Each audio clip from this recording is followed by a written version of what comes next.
Hi Cancer friends, I'm Annie Botticelli and welcome to my April 2020 horoscope report for you.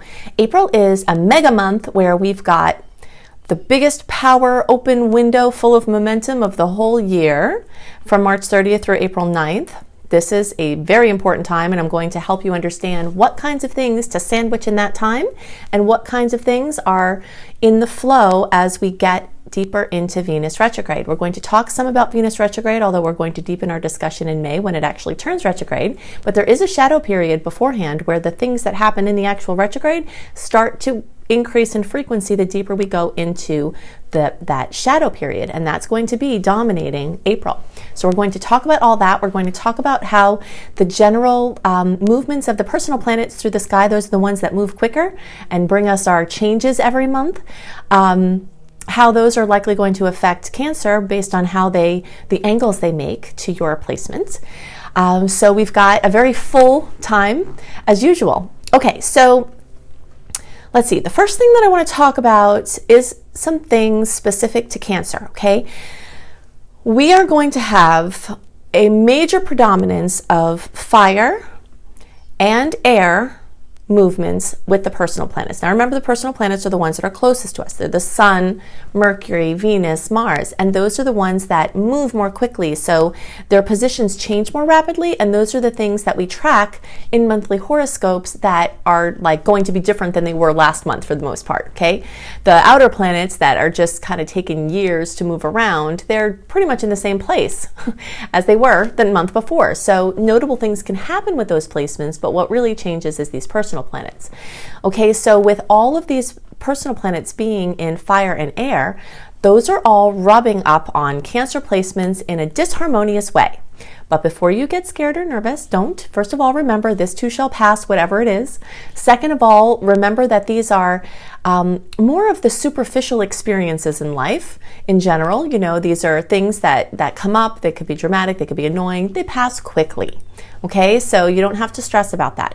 The other thing to know about when these aspects bring resistance into your space is that resistance is the fuel of alchemy.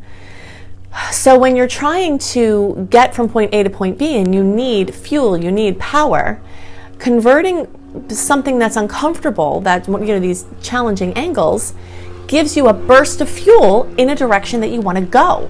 So that's something that I always remember personally. Right now as I'm recording this, we're in a time when the planets are doing to my placements what these are going to be doing to yours in April. So, you know, I always move into this space in my own chart, looking at it from, okay, there's going to be discomfort. And why is there discomfort? It's important to understand this so you know what best to do with it.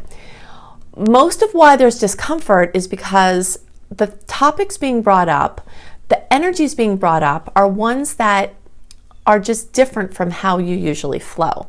Okay, so for instance, with the Sun moving through Aries, that makes a square to your Cancer placements. A square is a challenging angle that puts pressure. It's the pressure though that creates a diamond. Okay, so you know, I want to help you not fear when the aspects are going to just be a little uncomfortable. You know, these are things that as we become more empowered and remember that we have choices in our life more than we think we do, that we can change our perspective and utilize these to really make forward movement. And this is a month of major forward movement. So if things have been stagnating for you through the Mercury retrograde, and then from March 30th through April 9th, like I was referring before, we've got this wide open window to push things forward. Okay, so I just want to go back to the Sun in Aries for a second, and then we'll talk more about that window.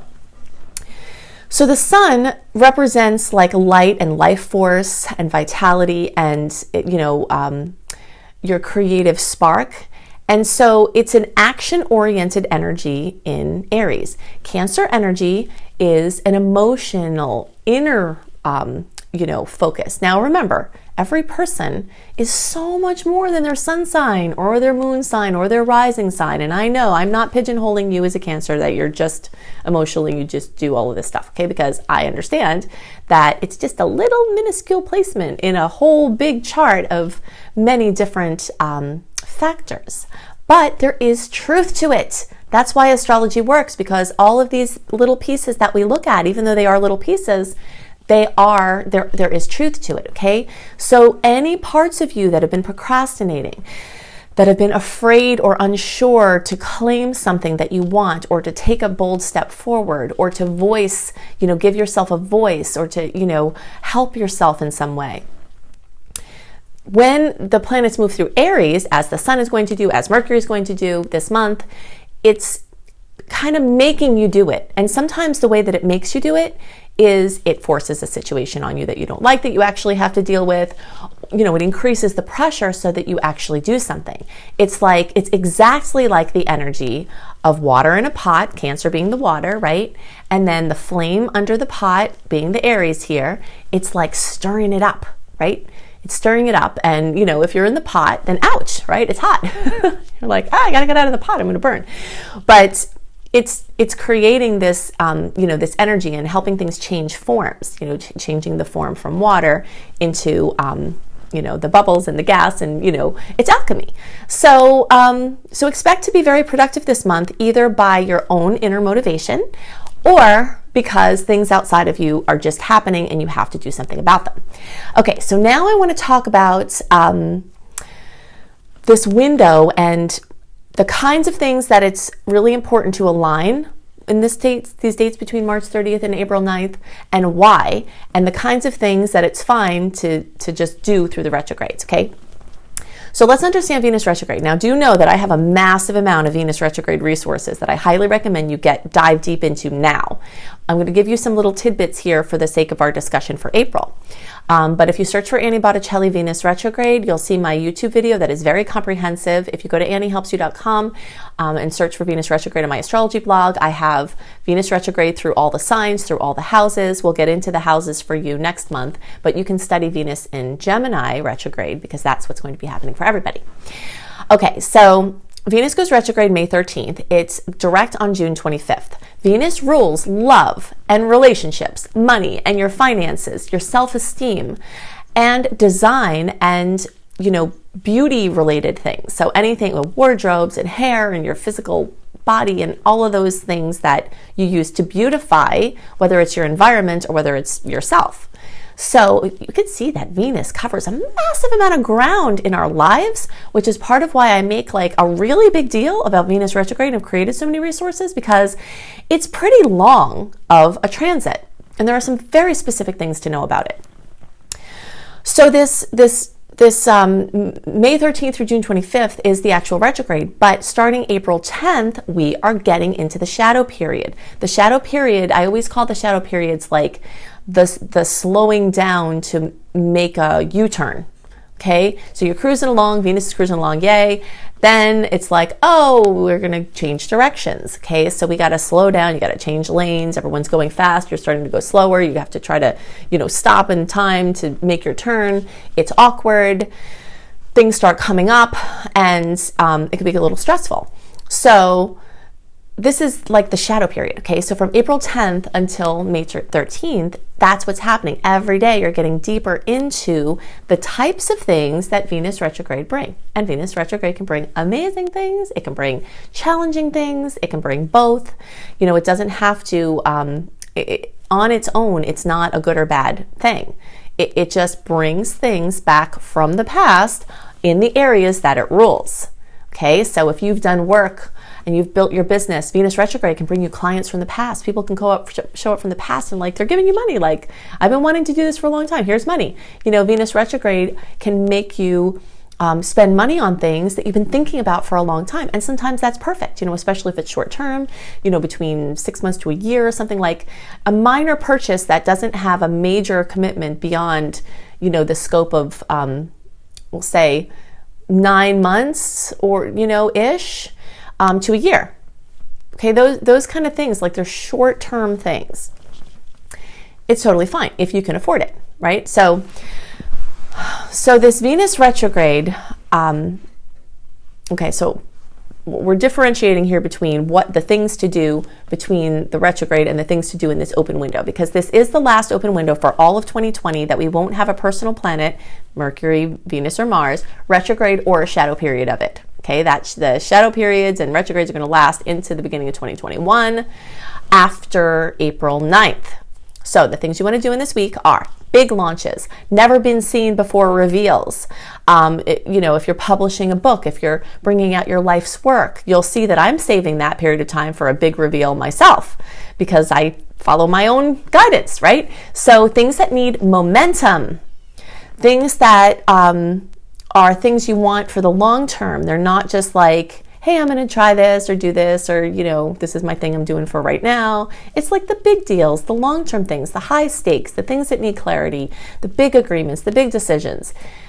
That time is perfect for all of that. And you're not going to get any time with as much momentum, with as much clarity at all for the rest of the year, okay?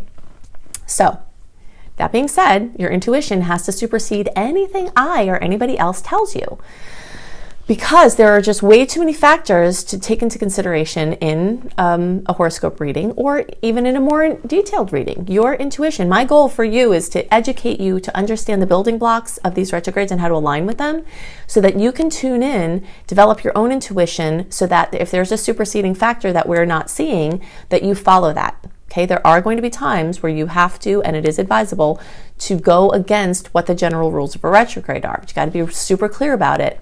And know that Venus retrograde, when you enter this phase, starting April 10th, you are going to have these goggles on. The goggles that interfere with seeing clearly in love and money and relationships and design projects and, artistic endeavors and things like that. So again, if you've got something low stakes, like you were invited to show your art at a coffee shop, and maybe it can turn out to be something else, but somebody gave you an invite, these things that are just like, okay, I'm going to do this, I'm going to try this, I'm going to do this, that's fine for the retrogrades. Business as usual, fine for the retrogrades. Things with low stakes, fine for the retrogrades.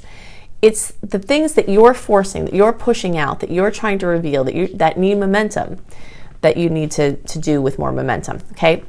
But that being said, when the retrogrades happen, they can bring things from efforts in the past. So I always think about the time, like we'll say between March 30th and April 9th, that you're weaving your web. You're weaving the web to catch your food and to all that, okay? So it's an active web weaving time. Then you kick back, and maybe through the retrograde, you need to do some little web repairs. You're just kind of touching things up a little bit. But what you're doing is the forcing, the striving, the pushing, the reaching. Everything just gets centered, like right close to you. You watch your web, you see what comes in, and then you deal with it. So it can be very relaxing and very exciting, and the kinds of things that come to you, either in love or money or other things, can be amazing. And it can be things that you can say yes to if the stakes aren't high, and if it's not like a super big deal that will require you to see clearly, okay? What tends to happen in the Venus retrograde is after the Venus retrograde, a lot of times we look back on decisions that we made in that time and say, what was I thinking? You had the goggles on. So if you know you have the goggles on, then you can take safeguards. So I have an example about something really superficial, but it just illustrates the point. I have a favorite pair of boots that I've had forever, and they're so comfortable and I love them. And every time I can wear them, they're like slippers. Well, I just love them. And in a Venus retrograde, I was moving and I was like, maybe I don't need these anymore. But then I heard the voice say, Annie, this is a wardrobe item. Venus rules this. You love these boots. You might not be seeing clearly about it. Don't give them away. Don't. And so I listened to that because I know better. But if I didn't have that voice, which I'm trying to be for you, I would have given them away and I would have been really sad about it. And again, it's just silly, it's superficial, but it illustrates the point. Now imagine that on a higher scale, like on a bigger scale, where it could have some kind of outcome where you're like, oh no. Okay, so let's say you want to do something to your physical body. An example of how you can use the retrograde, like let's say you're wanting to get a tattoo, okay? Rather than getting the tattoo in Venus retrograde or the shadow period, you can get a henna tattoo with the style that you think you want, to try it on, to experiment with it, to see how you like it, to see how the placement works for you. And then when the energies are direct and clear, maybe you won't want it anymore. Maybe you'll want a different one. Maybe you'll use a different artist. You see? So it's a time to try things on in a low stakes way where you experiment and see how you feel. And then when all the energies are clear, then you can make your decisions. And that goes for everything about money. everything about love and romance.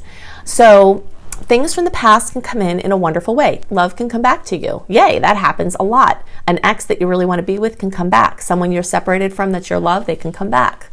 Love can come back into a relationship where it had left.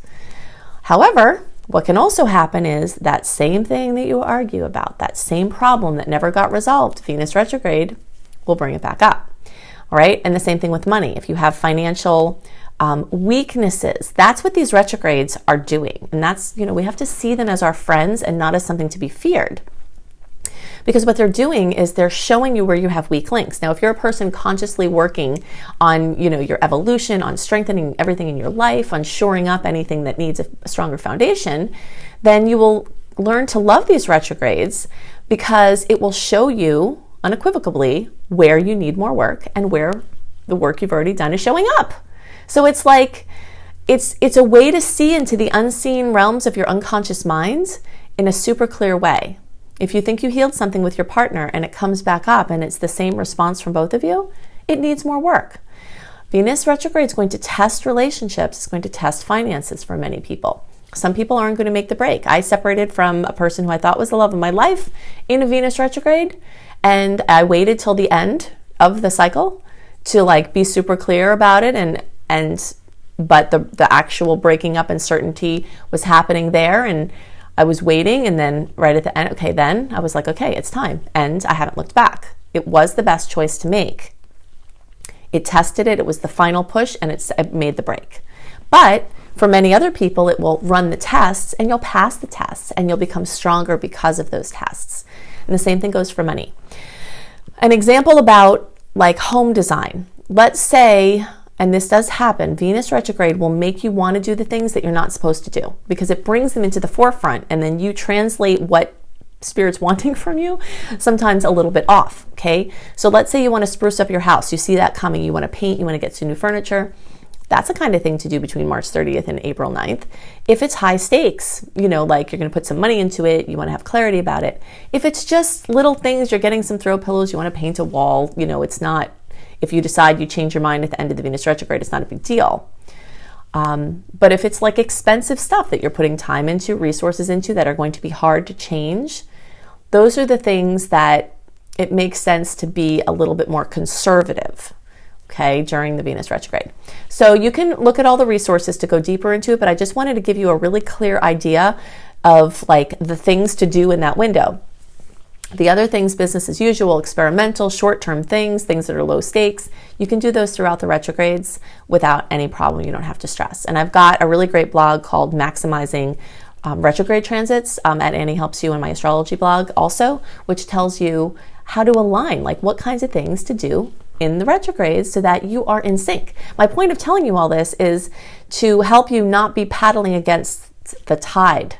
Okay, so if you just kind of imagine you're in a boat, you're on a deserted island, you built a boat, you're trying to get off, tide's coming in, and you're like, okay, I'm going to go out now. You're paddling and you're barely getting anywhere, then you're tired, and you're like, I'm never getting off this island.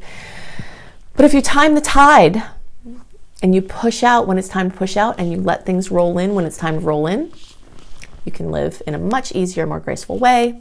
Retrogrades happening, tides coming in, okay? Watching your web to see what comes in. All right, something else that's happening, and this is specific for Cancer at this time, has to do with a lot of energy being put towards relationships. And this has been current for a couple of months because Mars was moving through the 7th house. And actually, for those of you later in the sign, it's still going to be in the 7th house. But something that's the same about the 7th and 8th house. So whenever we have transits that go through the 7th house and they go through the 8th house, it is all focusing on relationships. Okay, so there's a similarity there. So no matter where you are in the sign, it's going to be true for you that a lot of energy has been focused on your relationships, your friendships, partnering with people, possibly conflicts with people, trying to create win-wins, and just focusing on merging your energy with other people. And that's going to be a trend that continues for all of April and into May. And for those of you later in the sign, this Mars in the 8th house might not start kicking up for you until the end of April or into May, but it is coming, And even when it's not in the 8th house for you all later in the sign, it's still in the 7th house. So there are still these, like it's time to focus on the relationships. I always call Mars the border collie of the zodiac. If you've ever been around a border collie, like my one border collie, she grabs pine needles all the time and she wants us to throw the pine needle. 24/7, she would have us throw these pine needles. She's always hot on something. It's upset, they're obsessive, they're super focused, they don't miss a trick. And that's what Mars is like. So wherever Mars is going in your chart, it's like you're really hot on that topic. All right. So the kinds of things that you will find yourself doing naturally, or that you can consciously, purposely align yourself with, is reviewing your finances, which Venus retrograde is also going to give you a chance to have extra energy towards this. If you need to get a loan, if you need to, pay off debt, borrow money, loan money, family financial discussions, estate planning, inheritance topics, getting things situated with your spouse or a business partner. There's a lot of emphasis on that, collaborating with other people, and also the esoteric lesser seen realm. This is a house of psychology, and from psychology, the deeper you go into psychology, the more the chance for spirituality to, the line between them to be really blurry, and everything that extends out there, astrology, palmistry, human design, tarot. So you might find yourself being hot on these metaphysical or mysterious topics, or what makes people tick, or you might just be into an awesome mystery series or mystery books or something. It's the energy of going beyond the veil. So you'll find that is going to come up for you in various ways over this period of time as well. Venus is going to be moving into the 12th house, and sometimes this can mean clandestine romance. Sometimes this can mean someone working for you financially in the backdrop, or money dealings or something in the backdrop, either that you're working on or that someone's working on your behalf. In some cases, it can be somebody working against you. So you do have to, look out for that if you have an intuition about something. But for the most part, it brings the energy of love and money into the secret behind the scenes realm. So you might see, maybe you just want to cozy up with your beloved and you're just have some quiet, sacred time. There is a lot of the energy of merging and being quiet and sacred space and, emotional connecting coming up, even though the personal planets are not moving through the signs that rule those. They are moving through the houses that rule those, okay? So you might see that those topics come up. Okay, so just an overview of the month. Remember, you might have some resistance, but just think of it as like a bicycle pedal. You push and then you flow, right? You push and then you flow. You push and then you flow. So you might have to push a little bit more. You might have to work a little bit harder to get to your ends this month, and try to keep more of that pushing towards the early part. As you get later in the month, if you notice that your pushing isn't yielding any results, that's the time to take the note, I think I'm going to pull back here a little bit and observe instead. Moving from the pusher into the role of the observer as the month goes on, in many cases may serve you well, unless your intuition or your synchronicities are showing you otherwise, in which case you have to follow it. You can use anything that seems to be working against you this month as alchemy to convert towards the life of your dreams. This is exciting. And you can have a lot of things that you worked on in the past show up in a really big way. So that's very cool. If you'd like to have more information about how you can use the transits to your benefit, search for Annie Botticelli Venus retrograde. You can also go to anniehelpsyou.com, see my astrology blog. It's very extensive. If you want to learn astrology to do it as a profession and actually know how to earn money from this and make it viable, my business coaching and my astrology coaching blend in my course called Becoming a Professional Astrologer Mastery Course, used to be called the Astrology Apprenticeship Program. Even if you want to study astrology just because you're bonkers about it and you love it and you resonate with how I teach, it is a self-study wonderland. Plus you have access for questions in the forum. So it's, really user-friendly, and you can really, do whatever you want to do with astrology. So you can see that at anniehelpsyou.com. You can see it at my school, Luminous Life Multiversity, which is lumelife.com, L-U-M-E, life.com, or BeAstroPro, BeAstroPro.com. All of these links are in the notes underneath the video. If you click on See More, all of the notes will be revealed. You can also sign up for my free email newsletter that gets you the write-up of the sweet versus salty aspects. We've got an equal amount of sweet and salty aspects this month. So your perspective, what you do with it, can kick over to make it more positive and really work for you. Whenever we've got a 50-50 like that, the onus is on you and what you do with it to kick it over, that 51% where it's working for you. But you can get a write-up at AnnieHelpsYou.com when you have my free newsletter of what the dates are that are challenging aspects, what the aspects are, what you can expect from them. You get that delivered in your inbox 1 month early when you sign up at AnnieHelpsYou.com. If you want to have written horoscopes by me and lifestyle blogs and astrology kissed blogs like herbal tea blends for the different signs and yoga through the different signs and how to make the most of the sun moving through the different signs, you can go to cozybysweetstarlight.com. At cozybysweetstarlight.com, you will see all of these wonderful things, and it's a beautiful, beautiful site. You should just go see it just to check it out. I like to go look at it, to look at the pictures, because I spend a lot of time picking them out, and you'll see it's really good. It's a fun experience. So I hope you have a wonderful month, and I'll see you next month. Bye.